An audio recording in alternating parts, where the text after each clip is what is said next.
Rocker juga manusia gitu ya. Rocker juga manusia yang rambutnya gondrong gitu ya. Ketika membaca bacaan pertama, Nabi juga manusia. Bagaimana Nabi Yeremia kurang percaya diri, dihantam oleh reaksi umat atau masyarakat yang dilayaninya. Allah menciptakan manusia dengan serius, dengan sungguh. Kita berharga di hadapan Allah. Ada bahasa Latin, kita tidak bisa memberikan sesuatu apa yang tidak kita punya. Kalau orang defisit afeksi, defisit merasa dicintai, maka ia akan mudah juga untuk mengadili atau melihat negatif pribadi orang lain. Padahal dalam bahasa perumpamaan Injil, kita ini ibarat mutiara yang berharga yang ditemukan orang. Lalu ia mau berkorban, melepaskan semua harta miliknya demi mendapatkan mutiara berharga itu. Kita berharga bagi Allah sampai dengan ia mengutus putranya, bukan hanya turun ke dunia, mengorbankan hidupnya, nyawanya, dipermalukan, disiksa, bahkan merelakan hidup, dibunuh. Demi apa? Kita sangat berharga bagi Allah. Ini seperti yang diungkapkan Nabi Yeremia, dan Yeremia kembali menemukan kesukaan dengan bercurhat kepada Allah, mendapatkan daya kekuatan. Bukan dengan cara lari ke si A, lari ke si B, menceritakan bukan diri sendiri, kejelekan orang lain untuk menutupi diri sendiri. Ini bukan menyelesaikan masalah.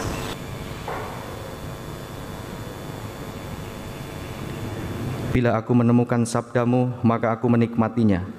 Sabdamu menjadi kegirangan bagiku dan kesukaan hatiku. Dalam nama Bapa dan Putera dan Roh Kudus. Amin. Tuhan sertamu. Saudari-saudara, selamat pagi. Pengantar, umat Allah kesulitan menghadapi kenyataan. Untuk membenarkan diri, mereka menghantam Nabi Yeremia. Nyaris Yeremia jatuh karena kesepian. Kerajaan surga bagaikan mutiara, ia bersinar, namun mutiara-mutiara lain juga bersinar. Mutiara Tuhan kecil dan tersembunyi, tapi Tuhan menjanjikan jalan keluar, asal kita bersedia meninggalkan segalanya dan mempercayakan diri kepadanya. Mari kita awali ibadah ini dengan menyadari, mengakui dan menyesali keberdosaan kita, seraya mohon rahmat kerahiman Allah. Ada sebuah lagu yang dulu cukup atau lumayan terkenal. Rocker juga manusia gitu ya. Rocker juga manusia yang rambutnya gondrong gitu ya. Ketika membaca bacaan pertama, Nabi juga manusia. Kita mendengar bagaimana Yeremia mengeluh kepada Yahweh, menjadi merasa kurang percaya diri. Ini manusiawi. Siapa yang belum pernah mengeluh? Anda pernah mengeluh? Belum pernah sama sekali? Saya rasa kita semua pernah ya mengeluh. Anda pernah merasa tidak percaya diri? Saya rasa bacaan pertama yang kita dengar, nanti Bapak Ibu bisa membaca lagi di ruahnya, bagaimana Nabi Yeremia merasa tidak percaya diri, kurang percaya diri, dihantam oleh reaksi umat atau masyarakat yang dilayaninya. Bukan hanya tidak suka, tetapi juga melontarkan ini dan itu kepada sang Nabi, sehingga ia merasa bukan down tapi juga kena pukulan itu, lalu mempengaruhi dirinya, yang akhirnya ia mengungkapkan semua itu, keluhan, keluh kesahnya, merasa tidak mampu ini dan itu kepada Yahweh Tuhan Allahnya. Maka tepat engsel atau kardinal Mazmur tanggapan referennya, Tuhanlah tempat pengungsianku pada waktu kesesakan. Ketika orang merasa dihantam ini dan itu, tempat pelariannya bagaimana? Cara yang dilakukan atau siapa? Apakah menemui rekan? Curhat?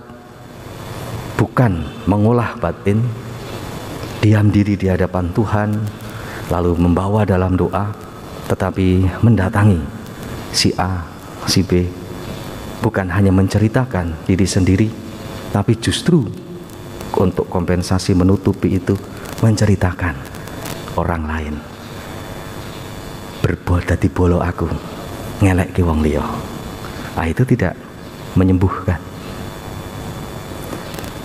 Merasa diri kurang berharga, merasa diri banyak citra diri yang dilihat secara negatif, kurang membantu untuk perkembangan diri sendiri maupun berelasi bersama dengan orang lain.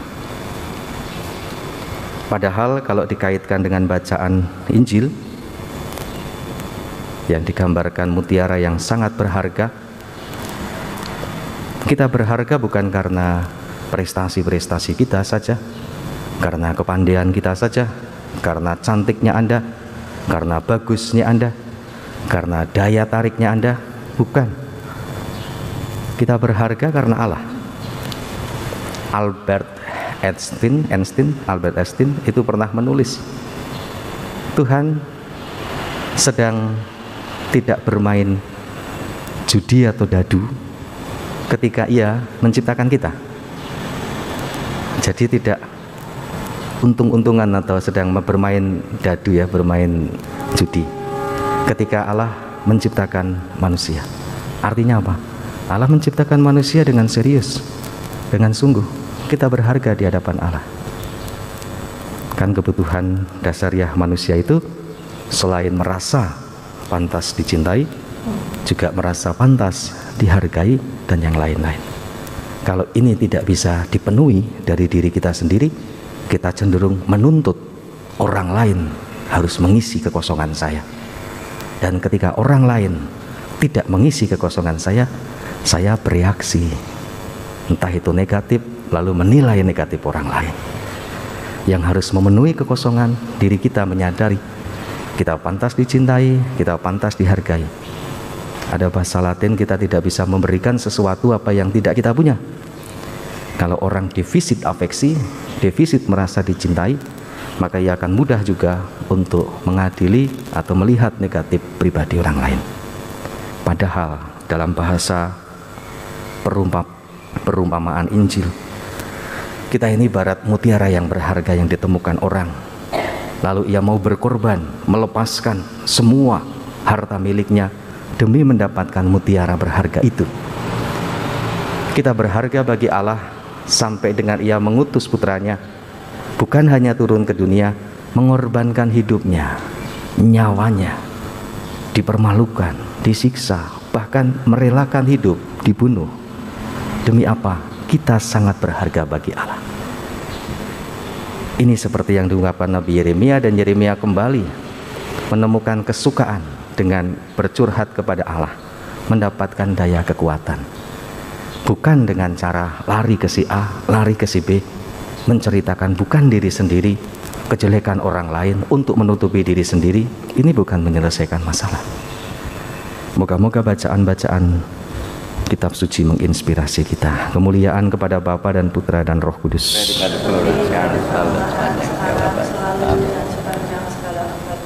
Marilah menyatakan misteri iman kita.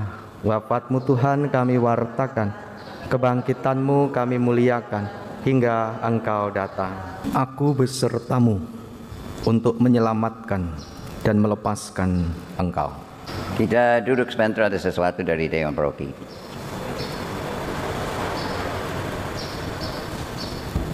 Selamat pagi Romo Carolus, Romo Vidi, terutama yang hari ini tentu saja lebih berbahagia dari biasanya, walaupun mungkin kami telat.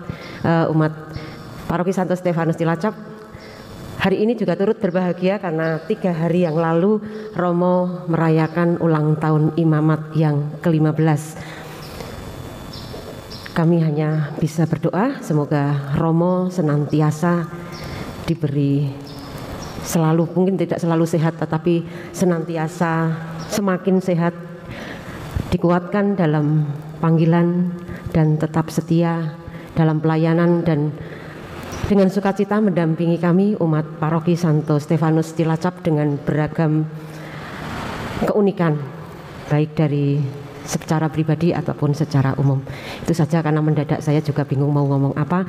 Kita mengucapkan selamat ulang tahun imamat pada Romo Vidi. Tadi di awal homili rocker juga manusia. Manusia. Terima kasih atas kebaikan dan doa umat. Romo Carolus, terima kasih. Mari kita akhiri perayaan Ekaristi ini dengan mohon berkat Tuhan. Tuhan sertamu. Semoga kita semua diberkati oleh Allah yang Maha Kuasa, Bapa dan Putera dan Roh Kudus. Saudari-saudara, perayaan Ekaristi sudah selesai. Mari kita pergi, kita diutus. Terima kasih.